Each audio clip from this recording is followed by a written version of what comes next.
Hi, my name is Clint Baderis. I'm from Pueblo West, Colorado. This is Module 1 for EDL 856. A little bit about my family. I've been married for 8 years. My wife, Carissa.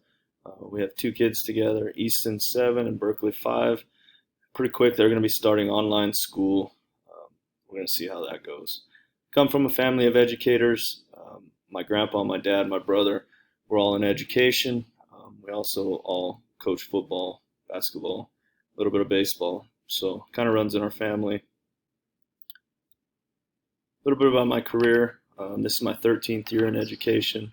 I spent my first 10 years in La Junta, Colorado. It was a little bit smaller school, about 350 students.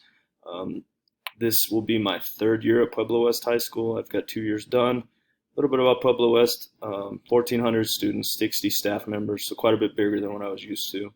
I currently teach physical education and health here. I'm the head football coach here at Pueblo West High School as well, and we'll be playing football in the spring. Some of my hobbies: I enjoy hunting, fishing, coaching, hanging out with my family, spending time outdoors. We like to go camping.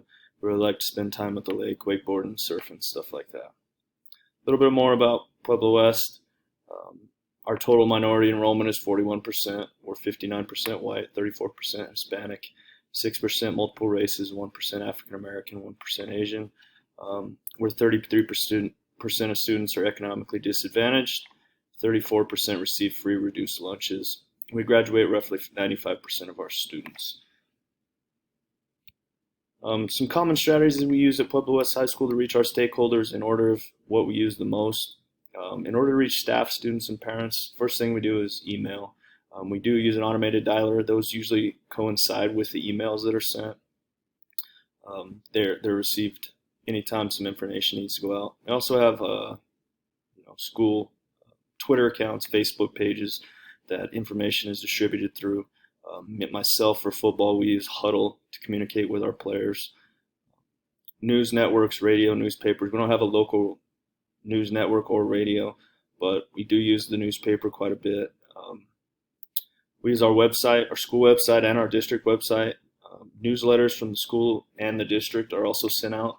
Ways that we reach community: social media, Twitter, Facebook, school website. We also use the school and district website. Almost everything is put on those websites.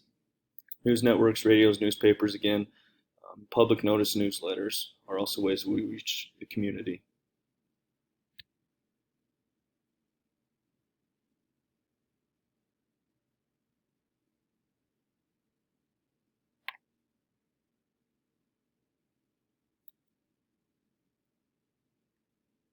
What tools are provided for us versus which ones we've purchased on our own.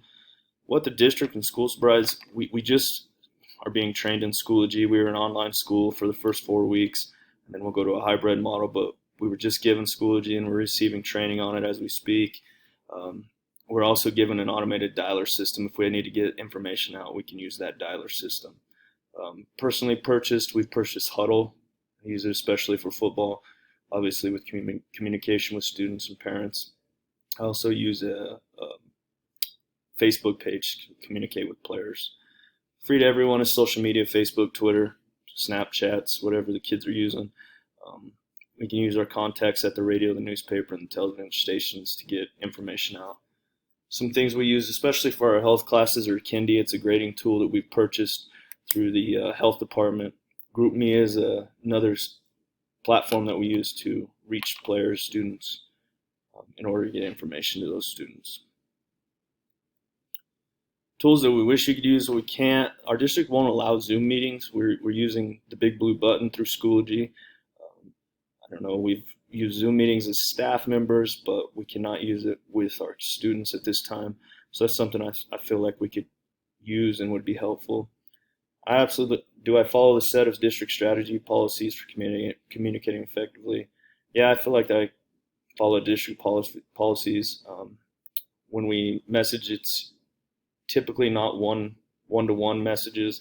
It's more of a group message in order to eliminate those common sense mistakes that we can make.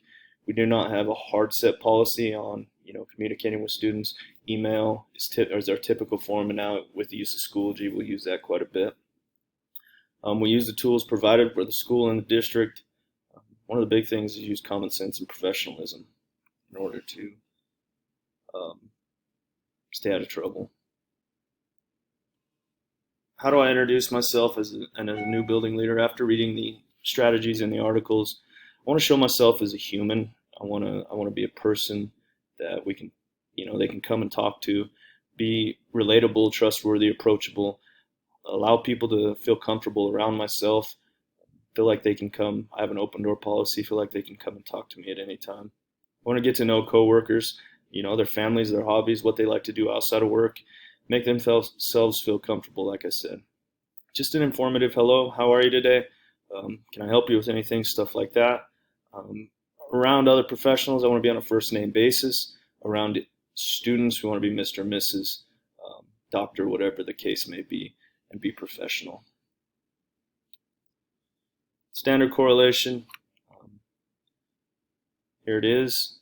I feel like this was a great assignment. Allowed me to look at the way I introduce myself, the professionalism that I use, and feel like it was very important. Look forward to getting to know everybody. Thank you for your time.